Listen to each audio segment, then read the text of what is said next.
Good morning, students. Welcome back to Shanti Kunj online classes.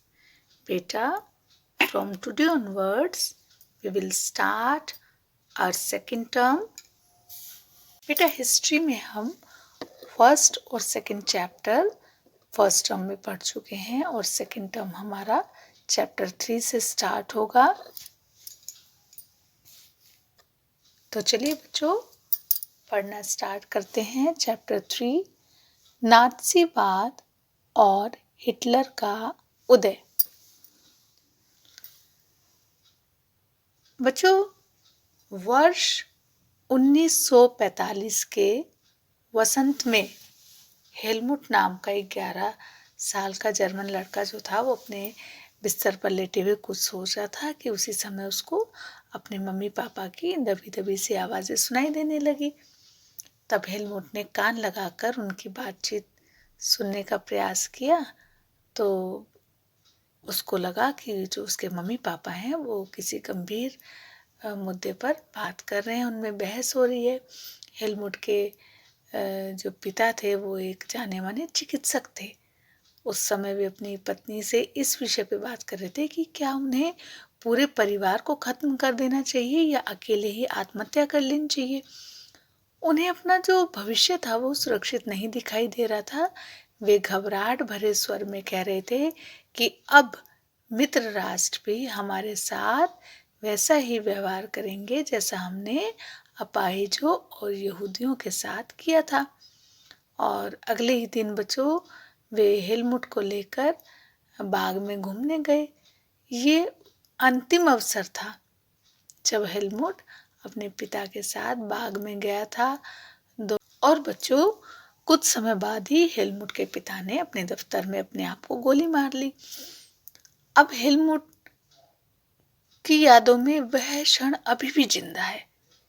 Helmut ने जो कुछ भी सुना था, जो कुछ भी हुआ, उससे उसके दिलो दिमाग पर बहुत गहरा सदमा हुआ और अब उसे यही डर सताता रहता था कि कहीं अब उसकी माँ उसको जहर ना दे दे। अब बच्चों हेलमुट को संभवतः समझ में में नहीं आया हो, लेकिन सच्चाई ये थी कि जो उसके पिताजी थे वो नाज़ी थे और हिटलर के कट्टर समर्थक थे। हिटलर जो था बच्चों एक बहुत तानाशाह शासक था जो जर्मनी को विश्व का सबसे ताकतवर देश बनाने को कटिबद्ध था। वो पूरे यूरोप को जीत लेना चाहता था। उसने यहूदियों को मरवाया था, लेकिन नाज़ीवाद केवल इन इक्का दुक्का घटनाओं का नाम नहीं है। ये दुनिया और राजनीति के विषय में एक संपूर्ण व्यवस्था, विचारों की एक पूरी संरचना का नाम है। आइए बच्चों इसको समझने की कोशिश करते हैं कि नाज़ीवाद का मतलब क्या था। बच्चों इस सिलसिले में सबसे पहले हम वह देखेंगे कि हेलमुट के पिता ने आत्महत्या क्यों की थी और वे किस चीज से डरे हुए थे।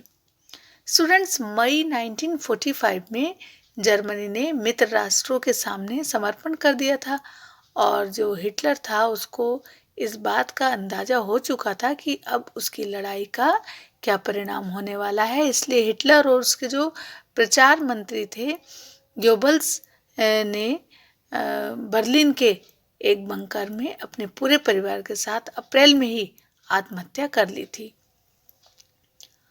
और बच्चों युद्ध खत्म होने के बाद न्यूरेमबर्ग में एक अंतर्राष्ट्रीय सैनिक अदालत स्थापित हो गई। इस अदालत को शांति के खिलाफ किए गए अपराधों, मानवता के विरुद्ध किए गए अपराधों और युद्ध अपराधों के लिए नाज़ी युद्धबंदियों पर मुकदमा चलाने का कार्य सौंपा गया था। युद्ध काल में जर्मनी के व्यवहार, विशेष रूप से मानवता के विरुद्ध जो उसने अपराध किए थे, उनके कारण कई गंभीर नैतिक सवाल खड़े हुए और उसके कृत्यों की पूरी दुनिया में क्या हुई, निंदा हुई। पूरी दुनिया में उसकी बुराई हुई और दूसरे विश्व युद्ध के साय में जर्मनी ने नरसंहार प्रारंभ कर दिया, जिसके अंतर्गत यूरोप में रहने वाले कुछ विशेष नस्ल के जो लोग थे उनकी सामूहिक रूप से हत्या की जाने लगी।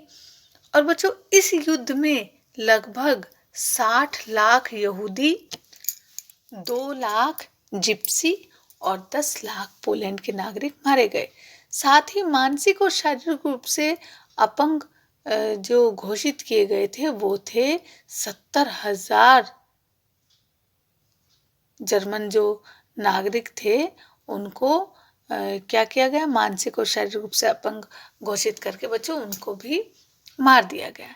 इसके अतिरिक्त न जाने कितने ही राजनीतिक विरोधियों को भी मौत के घाट उतार दिया गया। इतनी बड़ी संख्या में लोगों को मारने के लिए ऑश्विट्ज जैसे जो कत्ल खाने बनाए गए और उनमें क्या होता था बच्चे, चैम्बर्स होते थे वो, जहाँ पर जहरीली गैस एक साथ हजारों लोगों को उसमें बंद कर दिया और जहरीली गैस छोड़ दी जाती थी, जिसके कारण उन लोगों का दम घुटने के कारण उनकी मौत हो जाती थी।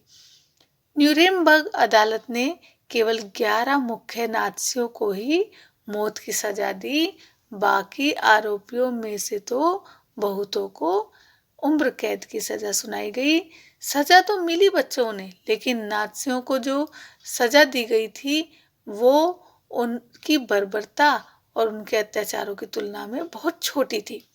वास्तव में जो मित्र राष्ट्र थे पराजित जर्मनी पर इस बार वैसा कठोर दंड नहीं थोपना चाहते थे जिस प्रकार का दंड पहले विश्व युद्ध के बाद जर्मनी पर थोपा गया था। बच्चों, बहुत से लोगों का मानना था कि पहले विश्व युद्ध के अंत में जर्मनी के लोग जिस प्रकार के अनुभव से गुजरे उसने भी नाज़ी जर्मनी के उदय में योगदान दिया था। स्टूडेंट्स, आज हम इतना ही पढ़ेंगे और जब हमारा नेक्स्ट क्लास होगा तब हम हिटलर के उदय की पृष्ठभूमि यहाँ से पढ़ेंगे।